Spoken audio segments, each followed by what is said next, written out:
नमस्कार दर्शक बंधु जय जगन्नाथ। आज हूँ जून 17 तारिख मंगलवार। आसतु नजर पकेबा आज दिन ओडिशा तथा देश विदेशर ताजा खबर गुड़िक 2027 मार्च पहिलू देश में 1600 जनगणना हेबो। देश में दुईटी पर्यायर 2027 मार्च 1 रु जनगणना हेबो। प्रथम थर पर जाति जनगणना हेबो। संपूर्ण डिजिटाल जरिया जनगणना हेबो। एने मोबाइल आप प्रस्तुत करा जिवो। जनगणना सहित जड़ित समस्त तथ्य 16टी भाषा आप उपलब्ध हेबो। जनगणना 34 लक्ष पर्यवेक्षक कार्य करेंगे। एने गृह मंत्रालय पक्षर गेजेट विज्ञप्ति प्रकाश पाई।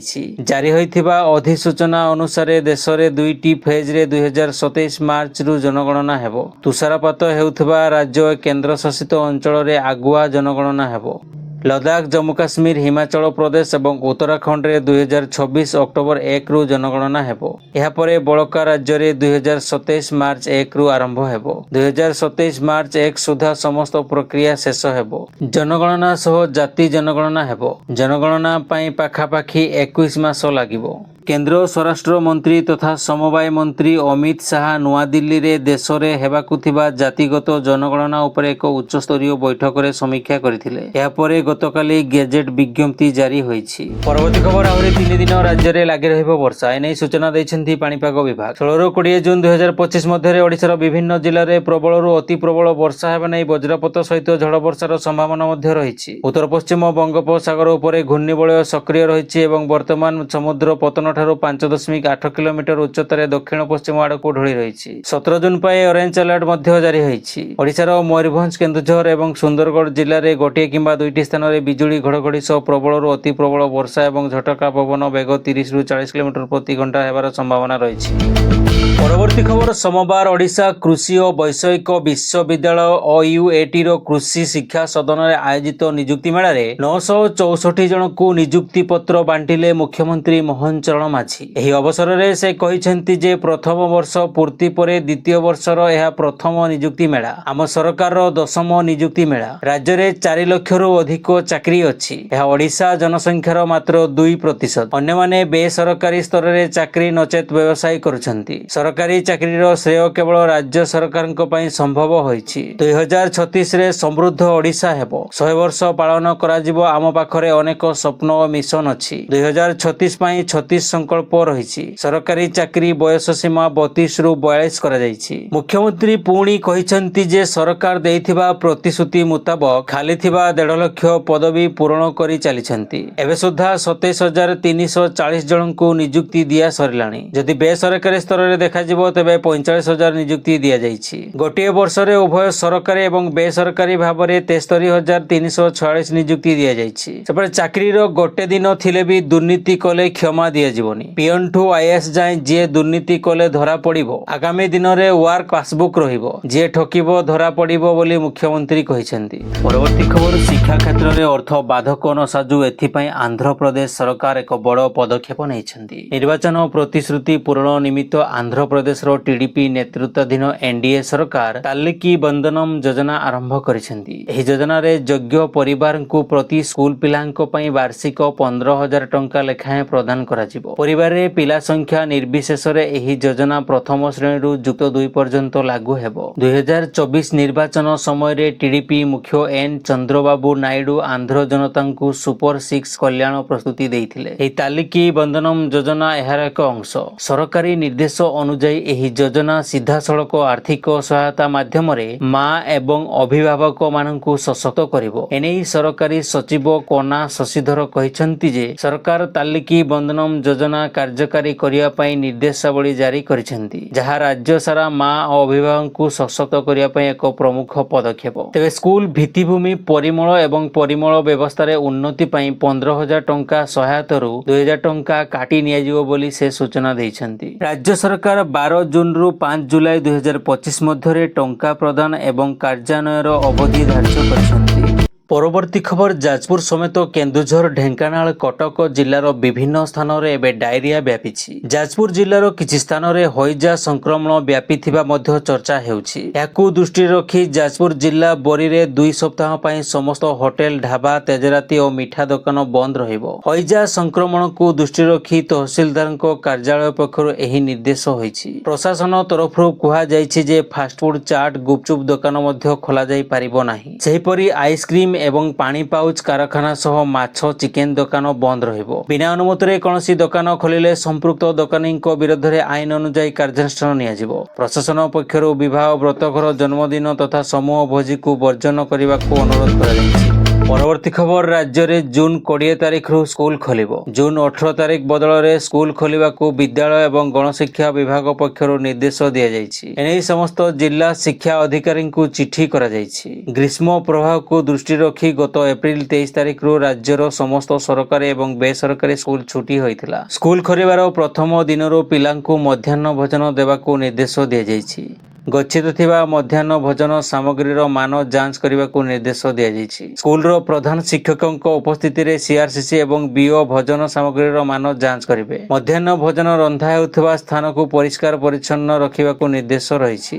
ବିଶେଷ କରି ମାମାନେ ଖାଦ୍ୟ ଯାଞ୍ଚ କରିପାରିବେ ବୋଲି ବିଦ୍ୟାଳୟ ଏବଂ ଗଣଶିକ୍ଷା ବିଭାଗ ପକ୍ଷରୁ କୁହାଯାଇଛି। ସବୁ ସ୍କୁଲମାନଙ୍କରେ ଫୁଡ୍ ଟେଷ୍ଟିଂ ରେଜିଷ୍ଟର ରହିବ। ପରବର୍ତ୍ତୀ ଖବର ପୁଣି ବୋଇଂ ବିମାନରେ ତ୍ରୁଟି। ଲକ୍ଷ୍ନୌରେ ଜରୁରୀ ଅବତରଣ କଲା ବୋଇଂ ବିମାନର ବିମାନ SV3112। ଅହମ୍ମଦାବାଦ ବିମାନ ଦୁର୍ଘଟଣାରେ 270 ଜଣଙ୍କର ଜୀବନ ଯାଇଛି। ଏହି ଦୁଃଖ ମନରୁ ଯାଇନଥିବା ବେଳେ ପୁଣି ଅଳ୍ପକେ ବର୍ତ୍ତି ଯାଇଛନ୍ତି 250 ଯାତ୍ରୀ। ଅବତରଣ ବେଳେ ବିମାନ ଚକାରୁ ଧୂଆଁ ନିଆଁ ଝୁଲ ବାହାରୁଥିବା ଦେଖିବାକୁ ମିଳିଛି। ତେବେ ବିମାନ ନିର୍ମାଣକାରୀ ସଂସ୍ଥା ବୋଇଂକୁ ଦେଖିବା ପରେ କହିଛନ୍ତି କି ଏଥିରେ ଅନେକ ତ୍ରୁଟି ରହିଛି। ଚଳିତ ବର୍ଷ ଜାନୁଆରୀ ମାସରେ 4 ଥର ଜରୁରୀକାଳୀନ ଅବତରଣ କରିଥିଲା ବୋଇଂର ବିମାନ। ଅହମ୍ମଦାବାଦ ଭଳି ପୂର୍ବରୁ ବହୁଥର ଉଡ଼ାଣ ଭରିବା ପରେ ଦୁର୍ଘଟଣାର ଶିକାର ହୋଇଥିଲା ବୋଇଂ ବିମାନ। ପରବର୍ତ୍ତୀ ଖବର ସାଇପ୍ରସରେ ପିଏମ ମୋଦି ପୁଣି ଥରେ ଦୁନିଆକୁ ଭାରତର ଅଗ୍ରଗତି ବିଷୟରେ କହିଛନ୍ତି। ପ୍ରଧାନମନ୍ତ୍ରୀ ନରେନ୍ଦ୍ର ମୋଦି ରବିବାର ଦିନ ସାଇପ୍ରସର ଲିମାସଲ ସହରରେ ଏକ ବ୍ୟବସାୟିକ ଗୋଲମେଜ ସମ୍ମିଳନୀରେ କହିଛନ୍ତି ଯେ ଭାରତ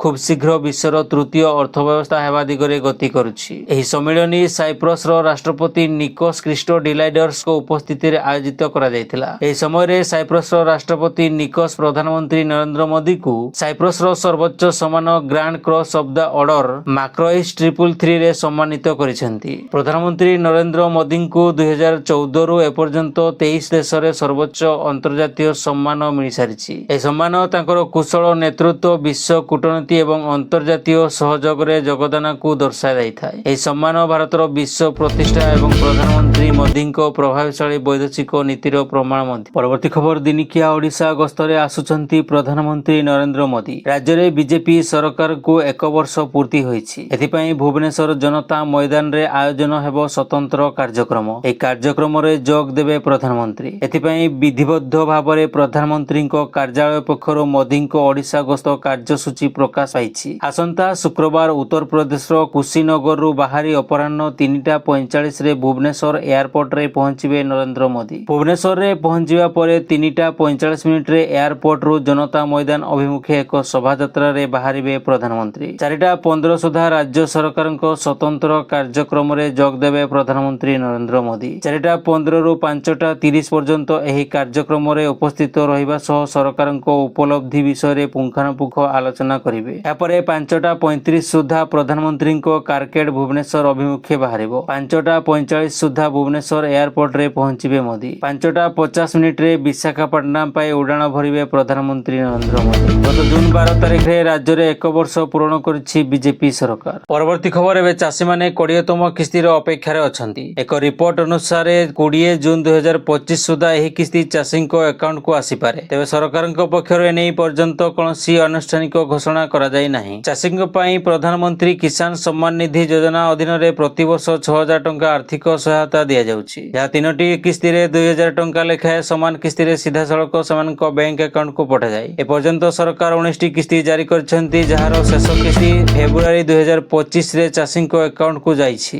ପରବର୍ତ୍ତୀ ଖବର, ସୁଭଦ୍ରା ଯୋଜନାକୁ ନେଇ ଉପମୁଖ୍ୟମନ୍ତ୍ରୀ ପ୍ରଭାତୀ ପରିଡ଼ାଙ୍କ ବଡ଼ ସୂଚନା। ଏବେ ସୁଦ୍ଧା 2ଟି କିସ୍ତି ସହ 1 କୋଟିରୁ ଅଧିକ ମହିଳାଙ୍କୁ ସୁଭଦ୍ରା ଟଙ୍କା ମିଳିସାରିଛି ଏବଂ 1,70,000 ହିତାଧିକାରୀ ବାଦ୍ ପଡ଼ିଛନ୍ତି। ସେମାନଙ୍କର ପୁଣି ଥରେ ସର୍ଭେ ହେବ। ସର୍ଭେ ହୋଇସାରିଲା ପରେ ପୁଣି ତାଙ୍କୁ ଟଙ୍କା ଦିଆଯିବ। ଏହା ସହ ଆହୁରି ମଧ୍ୟ କହିଛନ୍ତି, ଯେହେତୁ କୋଟିଏରୁ ଅଧିକ ମହିଳାଙ୍କୁ ସୁଭଦ୍ରା କିସ୍ତି ମିଳିସାରିଲାଣି, ଆଉ ରାକ୍ଷୀ ପୂର୍ଣ୍ଣିମାରେ ତୃତୀୟ କିସ୍ତି ମିଳିବ। ତେଣୁ ତୃତୀୟ କିସ୍ତି ପୂର୍ବରୁ ଯେଉଁମାନେ ଯୋଗ୍ୟ ହିତାଧିକାରୀ ଟଙ୍କା ପାଇନାହାନ୍ତି ସେମାନଙ୍କର ଭେରିଫିକେସନ ହେବ। ନହେଲେ ତୃତୀୟ କିସ୍ତି ମିଳିବା ବେଳକୁ ଟଙ୍କା ପାଇବାରେ ଅସୁବିଧା ହୋଇପାରେ। ସେଥିପାଇଁ ସୁଭଦ୍ରାକୁ ସହଜଲବ୍ଧ କରିବା ପାଇଁ ଯେଉଁ ସବୁ ରିଜେକ୍ସନ ଲିଷ୍ଟ ରହିଛି ତାର ସର୍ଭେ କରିବେ ସରକାର। ରିଜେକ୍ସନ ଲିଷ୍ଟ ସର୍ଭେ ପରେ ତୃତୀୟ କିସ୍ତି ଦିଆଯିବ। ତୃତୀୟ କିସ୍ତି ପରେ ପୁଣି ଯେଉଁମାନଙ୍କର 21 ବର୍ଷ ହୋଇଯାଇଥିବ ଏବଂ ସେମାନେ ଟଙ୍କା ପାଇବାରୁ ବଞ୍ଚିତ ହୋଇଥିବେ ସେମାନଙ୍କ ପାଇଁ ପୁଣି ସ୍ପେଶିଆଲ ସୁଭଦ୍ରା ଓପନ ହେବ। ପରବର୍ତ୍ତୀ ଖବର, ଯଦି ଆପଣ ସ୍ନାତକ ସମାପ୍ତ କରିଛନ୍ତି ଏବଂ ଭାରତୀୟ ଜୀବନ ବୀମା ନିଗମ LIC ରେ ଯୋଗ ଦେଇ ଆପଣଙ୍କର କ୍ୟାରିୟର ଆରମ୍ଭ କରିବାକୁ ଚାହୁଁଛନ୍ତି, ତେବେ ଏହି ଖବର ଆପଣଙ୍କ ପାଇଁ ସ୍ୱତନ୍ତ୍ର।